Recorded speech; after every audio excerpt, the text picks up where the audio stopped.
আজি ২৬ জুলাই শুকুৰবাৰ কিবা এটা কামত মই কোৰ্টৰ ফালে আহিছিলোঁ, হাইকোৰ্টৰ ফালে। কোৰ্টত কামটো মোৰ অকণমান সময় লাগিব, দেৰি হ'ব। গাড়ীতে বহি মোবাইলটো পিটিকি আছোঁ। মোবাইল পিটিকি থাকোঁতে অসমৰ মাননীয় মুখ্যমন্ত্ৰী ডক্টৰ হিমন্ত বিশ্ব শৰ্মা ডাঙৰীয়াৰ এটা ভিডিঅ' চকুত পৰিল। ভিডিঅ'টো চালোঁ। এইকেইদিন মন কৰিছোঁ যে ডক্টৰ শৰ্মা ডাঙৰীয়াই প্ৰায় ৰেগুলাৰ এটা বা দুটাকে ভিডিঅ' তেওঁ নিজে ইউটিউবাৰসকলে যেনেকৈ কৰে, কেতিয়াবা যেনেকৈ মই কৰোঁ, তেনেকৈ তেখেতে বিভিন্ন ভিডিঅ' দি ৰাইজৰ লগত কথা পাতে আৰু তেখেতৰ চৰকাৰৰ বিভিন্ন কথা উপস্থাপন কৰে। তেনেকৈ যোৱাকালি, আজি হ'ল শুকুৰবাৰ, কালি বৃহস্পতিবাৰ নিশা এটা ভিডিঅ' তেখেতে আপলোড কৰিছে আৰু তাত কেইটামান গুৰুত্বপূৰ্ণ কথা কৈছে। তাৰ ভিতৰত এটা প্ৰসংগ APSC সন্দৰ্ভত তেখেতে কি কৈছে, এই কথাটো প্ৰথমে আপোনালোকক মই শুনাই লৈছোঁ, যিসকলে শুনা নাই, কাৰণ সকলোৱে মুখ্যমন্ত্ৰী মহোদয়ৰ কথা শুনাৰ হয়তো সুযোগ পোৱা নাই বা নাপায়। গতিকে প্ৰথম আপোনালোকক কথাটো শুনাই লৈছোঁ, ভিডিঅ'টো দি লৈছোঁ। তাৰপিছত মই আমাৰ ক'বলগীয়া কথাখিনি ক'ম। অহাকালি দিনটো আৰু এটা কথাৰ কাৰণে স্মৰণীয় হৈ ৰ'ব। আজি ভাৰতবৰ্ষ স্বাধীন হোৱা ৭৫ বছৰ হৈ গ'ল। ৪৭ চনত ভাৰতবৰ্ষ স্বাধীন হৈছিল। তাৰ পিছত অসমত লোকসেৱা আয়োগ গঠন কৰা হৈছিল। লোকসেৱা আয়োগৰ দায়িত্ব হ'ল ৰাজপত্ৰিত বিষয়াৰ নিযুক্তিক অনুমোদন কৰা, পৰীক্ষা পৰিচালনা কৰা। বিশেষকৈ তেওঁলোকৰ এটা ডাঙৰ দায়িত্ব হ'ল যে আছাম চিভিল ছাৰ্ভিচেছ, যাৰ জৰিয়তে নেকি ACS, APS এই বিষয়াসকলক নিযুক্তি দিয়া হয়, তেওঁলোকৰ নিযুক্তিৰ পৰীক্ষা পৰিচালনা কৰা হয়। ইমান দিনে এই পৰীক্ষাৰ প্ৰশ্ন কাকত ইংৰাজীতে ছপা হৈছে। বঙাইগাঁৱত অনুষ্ঠিত অসম চৰকাৰৰ কেবিনেটে সিদ্ধান্ত লৈছিল যে আমি অসমৰ যিটো অফিচিয়েল লেংগুৱেজ, চৰকাৰী ভাষা, যাক আমি ৰাজ্যৰ সকলো কাম কাজতে ব্যৱহাৰ কৰোঁ, সেই ভাষাটো হ'ল অসমীয়া। আৰু এই অসমীয়াত আমি লোকসেৱা আয়োগৰ প্ৰশ্ন কাকত আমি প্ৰকাশ কৰিম। ইংৰাজীও থাকিব, কিন্তু অসমীয়াটো প্ৰশ্ন কাকত ছপোৱা হ'ব। আৰু যি অসমীয়া মাধ্যমত পঢ়া ল'ৰা ছোৱালীয়ে তেওঁলোকে অসমীয়াতে উত্তৰো দিব পাৰিব। সেই সময়ত বঙাইগাঁও কেবিনেটৰ পিছত বহুজনে আমাৰ সততা সম্পৰ্কে সন্দেহ প্ৰকাশো কৰিছিল। কিন্তু অহাকালি সেই স্মৰণীয় মুহূৰ্তটো আহি পৰিব। লোকসেৱা আয়োগৰ কম্পিটিটিভ পৰীক্ষাৰ মেইনছ এক্সামিনেশ্যন কালিৰ পৰা আৰম্ভ হ'ব আৰু প্ৰথমবাৰৰ বাবে আমাৰ ৰাজ্যত অসমীয়াতে প্ৰশ্ন কাকত ছপোৱা হ'ব। ইংৰাজীৰ লগত অসমীয়াও থাকিব, যি আমাৰ বাবে এটা পৰম সৌভাগ্যৰ দিন বুলি বিবেচিত হ'ব। লাচিতৰ ৪০০তম জন্ম জয়ন্তী, চৰাইদেউ মৈদামলৈ বিশ্ব ঐতিহ্যৰ স্বীকৃতি, লোকসেৱা আয়োগৰ পৰীক্ষা অসমীয়াত অংকিত হোৱা, মুদ্ৰণ হোৱা বা অসমীয়াতে ল'ৰা ছোৱালীয়ে উত্তৰ কৰিব পৰা। ৰাজ্যখনত আগতে বহু নোহোৱা কাম যোৱা ৩টা বছৰত আমাৰ সন্মুখত হোৱা আমি দেখিবলৈ পাইছোঁ, যি সঁচাকৈয়ে অসমৰ বাবে এটা গৌৰৱৰ মুহূৰ্ত, গৌৰৱৰ ক্ষণ। আপোনালোকে নিশ্চয় শুনিছে যে মুখ্যমন্ত্ৰী ডক্টৰ হিমন্ত বিশ্ব শৰ্মা ডাঙৰীয়াই কৈছে যে স্বাধীনতাৰ পিছত অসমৰ APSCত, আছাম পাব্লিক ছাৰ্ভিচ কমিশ্যনত ইমান ডাঙৰ পদক্ষেপ গ্ৰহণ কৰা হোৱা নাছিল, যিটো পদক্ষেপ তেখেতৰ চৰকাৰে গ্ৰহণ কৰিছে। যে বঙাইগাঁৱত অনুষ্ঠিত কেবিনেট বৈঠকত তেখেতসকলে সিদ্ধান্ত গ্ৰহণ কৰিছিল যে এতিয়াৰ পৰা APSCত ইংৰাজীৰ লগতে অসমীয়া ভাষাটো প্ৰশ্ন কাকত থাকিব। সিদ্ধান্তটো ভাল, আদৰণি জনাইছোঁ, তাত বিৰোধ কৰিবলগীয়া কথা নাই। কিন্তু মুখ্যমন্ত্ৰী মহোদয়ে ৰাইজক আকৌ এবাৰ আভুৱা দিছে। এইটো বহুত ডাঙৰ এচিভমেণ্ট নহয়। ভাৰতবৰ্ষৰ ২৮খন ৰাজ্যৰ এখন নে দুখনক বাদ দি বাকী প্ৰায় আটাইকেইখন ৰাজ্যতে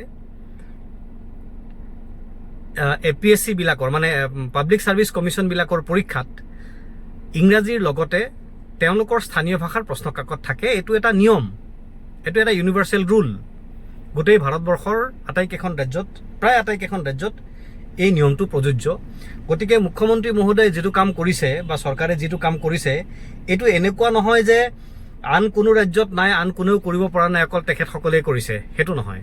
বেলেগ বেলেগ ৰাজ্যতো আছে। মই উদাহৰণ দিছোঁ, এইটো অন্ধ্ৰপ্ৰদেশত আছে, অৰুণাচল প্ৰদেশত আছে, বিহাৰত আছে, ছত্তীশগড়ত আছে, গোৱাত আছে, গুজৰাটত আছে, হাৰিয়ানাত আছে, হিমাচল প্ৰদেশত আছে, ঝাৰখণ্ডত আছে, কৰ্ণাটকত আছে, কেৰালাত আছে, মধ্যপ্ৰদেশত আছে, মহাৰাষ্ট্ৰ, মণিপুৰ, মেঘালয়, মিজোৰাম, নাগালেণ্ড, উৰিষ্যা, পাঞ্জাৱ, ৰাজস্থান, ছিক্কিম, তামিলনাডু, তেলেংগানা, ত্ৰিপুৰা, উত্তৰ প্ৰদেশ, উত্তৰাখণ্ড আৰু ৱেষ্ট বেংগল, এই আটাইকেইখন ৰাজ্যত এই ব্যৱস্থাটো আছে। আৰু বিহাৰত, উত্তৰ প্ৰদেশত আছে যে বিহাৰ, উত্তৰ প্ৰদেশত হিন্দীত প্ৰশ্ন কাকত থাকে, বাকী ৰাজ্যবিলাকত ৱেষ্ট বেংগলত বাংলা ভাষাত প্ৰশ্ন কাকত থাকে, ছত্তীশগড়ত হিন্দী ভাষাত থাকে, মহাৰাষ্ট্ৰত তেওঁলোকৰ মাৰাঠী ভাষাত থাকে, তামিলনাডুত তামিল ভাষাত থাকে, কৰ্ণাটকত কানাড় ভাষাত থাকে। তাৰমানে মুখ্যমন্ত্ৰী মহোদয়ে কৈছে যে স্বাধীনতাৰ পিছত অসমৰ চৰকাৰে কৰা এইটো এটা অন্যতম বৃহৎ পদক্ষেপ। হয়, এইটো বৃহৎ পদক্ষেপ, কিন্তু এই কামটো বহুত আগতেই হৈ যাব লাগিছিল। এইটো হোৱা নাই, আৰু নোহোৱাৰ কাৰণে ৰেছপনচিবলো তেখেত নিজেই এগৰাকী ৰেছপনচিবল, অন্যান্য চৰকাৰবিলাকো ৰেছপনচিবল যেনেকৈ তেনেকৈ তেখেত নিজেও এগৰাকী ৰেছপনচিবল। কাৰণ কংগ্ৰেছৰ চৰকাৰত 2002 চনৰ পৰা তেখেত মন্ত্ৰী হৈ আছিল, সেই কেবিনেটবিলাকত তেখেত মন্ত্ৰী হৈ আছিল, আৰু প্ৰায় 15 বছৰ, আৰু যদি বিজেপিৰ চৰকাৰ ধৰা যায় তেতিয়াহ'লে 15 বছৰতকৈ বেছি সময় অসমৰ শিক্ষা বিভাগৰ মন্ত্ৰীও তেখেতেই আছিল। গতিকে আগত যদি হোৱা নাই তাৰ কাৰণেও ৰেছপনচিবল তেখেত, আৰু এতিয়া হৈছে, আমি তেখেতক ক্ৰেডিট দিছোঁ, তাত আমি বিৰোধ নকৰোঁ। কিন্তু মুখ্যমন্ত্ৰী মহোদয়ে তাতকৈ ডাঙৰ যিটো কাম কৰিব লাগিছিল, তেখেতৰ চৰকাৰে তাতকৈ ডাঙৰ যিটো কাম কৰিব লাগিছিল, সেই কামটো হ'ল যে APSCত অসমীয়া ভাষাত যিখন প্ৰশ্ন কাকত আছিল, সেই প্ৰশ্ন কাকতখন তেখেতসকলৰ নেতৃত্বত বিজেপি চৰকাৰে উঠাই দিছিলে 2020 চনত, সেইটো পুনৰ ঘূৰাই আনিব লাগিছিল। সেইটোহে বেছি গুৰুত্বপূৰ্ণ। এতিয়া কথাটো বুজিবলৈ যত্ন কৰক যে অসমীয়া ভাষাত এজন ছাত্ৰই পৰীক্ষা দিব পাৰিব। যিজন ছাত্ৰই APSCত অসমীয়া ভাষাত প্ৰশ্ন কাকতৰ উত্তৰ লিখিব পাৰিব, যিসকলে APSC পৰীক্ষা দিয়ে তেওঁলোক ইংৰাজী ভাষাত মোটামুটি পাকৈতে থাকে। এনেকুৱা কথা নহয় যে তেওঁলোকে মানে ইংৰাজী লিখিব নাজানে, তেনেকুৱা নহয়। ইংৰাজী ইমান দিনে ল'ৰা ছোৱালীয়ে লিখি আহিছিলে, এতিয়াও লিখি থাকিব, লিখি আছে। গতিকে অসমীয়া প্ৰশ্ন কাকত আৰু এখন মানে অসমীয়া ভাষাতো প্ৰশ্ন কাকত থাকিব আটাইকেইটা বিষয়ৰ, সেইটো বহুত ডাঙৰ কাম নহয়। জাতিৰ কাৰণে বহুত ডাঙৰ কাম কোনটো, যদি অসমীয়া ভাষাত যিখন প্ৰশ্ন কাকত কম্পালচাৰী পেপাৰ আছিল, কথাটো মানে বহুত মানুহে নাজানে, সেইকাৰণে অকণমান ব্যাখ্যা কৰিবলগীয়া হৈছে। যেনেকৈ তাতে বিভিন্ন প্ৰশ্ন মানে বিভিন্ন ছাবজেক্টৰ মানে বিষয়ৰ ওপৰত প্ৰশ্ন কাকত থাকে, তেনেকৈ অসমীয়া বুলি এখন প্ৰশ্ন কাকত থাকে, অসমীয়া বুলি এখন পেপাৰ থাকে, এটা ছাবজেক্ট থাকে, বড়ো থাকে আৰু বাংলা থাকে।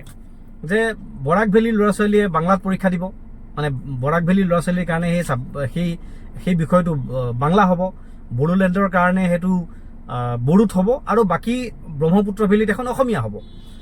অসমীয়া বা বড়ো বা বাংলা প্ৰশ্ন কাকতখন এই কাৰণে যাতে অসমৰ APSCৰ পৰীক্ষাত অসমৰ বাহিৰৰ প্ৰাৰ্থীয়ে আহি চাকৰি ল'ব নোৱাৰে, বা বড়োলেণ্ড এলেকাত যিসকল APSC পৰীক্ষা দি চাকৰি পাব তেওঁলোকৰ চাকৰিবিলাক যাতে বহিৰাজ্যৰ মানুহে ল'ব নোৱাৰে, বৰাক ভেলীৰ চাকৰিবিলাক যাতে বহিৰাজ্যৰ মানুহে ল'ব নোৱাৰে, সেইটোহে ব্যৱস্থা কৰিব লাগিছিল। সেইটো 2020 চনত অসম চৰকাৰে উঠাই দিছিল, হিমন্ত বিশ্ব শৰ্মা ডাঙৰীয়া আৰু সৰ্বানন্দ সোণোৱাল ডাঙৰীয়াৰ নেতৃত্বত।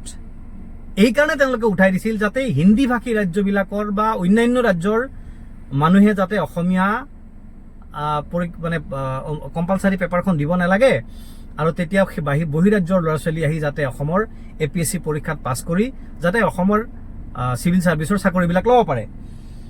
বহুত কেইখন ৰাজ্য ভাৰতবৰ্ষৰ, যেনে অন্ধ্ৰপ্ৰদেশৰ যিটো PSC, Andhra Pradesh public service commission, তেওঁলোকৰ তাত তেলেগুৰ এখন কম্পালচাৰী পেপাৰ আছে, গুজৰাটত গুজৰাটীৰ এখন কম্পালচাৰী পেপাৰ আছে, কৰ্ণাটকত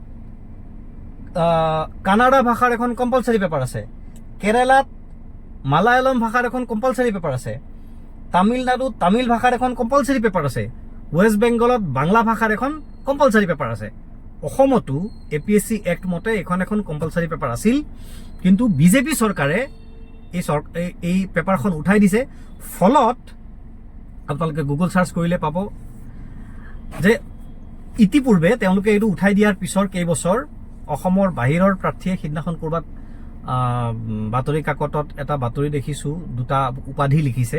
সেই উপাধিধাৰী অসমৰ বাহিৰৰ মানুহে, মই এতিয়া সেই কথাবিলাক ক'লে বহুতে জেন'ফবিক কথা কোৱা বুলি ভাবিব পাৰে, সেইকাৰণে সেই বিষয়টো মই এৰাই চলিব খুজিছোঁ। বাহিৰৰ ল'ৰা ছোৱালী আহি পৰীক্ষা দিছে আৰু তেওঁলোকে পৰীক্ষা দি APSCত পৰীক্ষা পাইছে, মানে অসমৰ বাহিৰৰ মানুহে আহি অসমৰ APSCৰ পৰীক্ষা দি অসমত চাকৰি কৰি আছে। এইটো অসমীয়া জাতি আৰু অসমীয়া ভাষা বা বড়ো জাতি বা বড়ো ভাষা বা বাংলা যিসকলে লিখে বৰাক ভেলীত, তেওঁলোকৰ আমাৰ এই থলুৱা মানুহখিনিৰ কাৰণে, অসমৰ স্থায়ী বাসিন্দাসকলৰ কাৰণে এইটো এটা ক্ষতিকৰ সিদ্ধান্ত। আৰু আটাইতকৈ ডাঙৰ ক্ষতিকৰ সিদ্ধান্ত অসমীয়া মানুহৰ বিৰুদ্ধে বিজেপি চৰকাৰৰ। তেওঁলোকৰ এক ভাৰত এক ভাষা এক, মানে হিন্দী হিন্দু হিন্দুস্তান বুলি তেওঁলোকৰ যিটো এক ভাষা এক দেশ এক দেশ এক ধৰ্ম এক ভাষা তেওঁলোকৰ যিটো নীতি, সেই নীতিৰ অংশ হিচাপে তেওঁলোকে এই কামটো কৰিছে। সেইটো এটা গৰিহণাযোগ্য কাম। আৰু এই কথাটোৰ বিৰুদ্ধে, তেওঁলোকৰ এই সিদ্ধান্তটোৰ বিৰুদ্ধে ইতিপূৰ্বে বিভিন্ন দল সংগঠনে প্ৰতিবাদ কৰি আছে, ৰাইজে প্ৰতিবাদ কৰিয়ে আছে, আমিও কৰি আছোঁ, সকলোৱে কৰি আছোঁ। মুখ্যমন্ত্ৰী মহোদয়ক আমি ধন্যবাদ তেতিয়াহে জনালোহেঁতেন যদি মুখ্যমন্ত্ৰী মহোদয়ে সেই আছামিজ কম্পালচাৰী পেপাৰখন ঘূৰাই আনিব পাৰিলেহেঁতেন। তেখেতসকলে সেইটো কৰা নাই। গতিকে মুখ্যমন্ত্ৰী মহোদয়ে যিটো কথা কৈছে যে স্বাধীনতাৰ পিছত ইমান ডাঙৰ পদক্ষেপ এটা লৈছোঁ, নিঃসন্দেহে ভাল পদক্ষেপ, কিন্তু তাতকৈ ডাঙৰ পদক্ষেপ তেখেতৰ ল'বলগীয়া আছিল, যিটো তেখেতসকলে লোৱা নাই।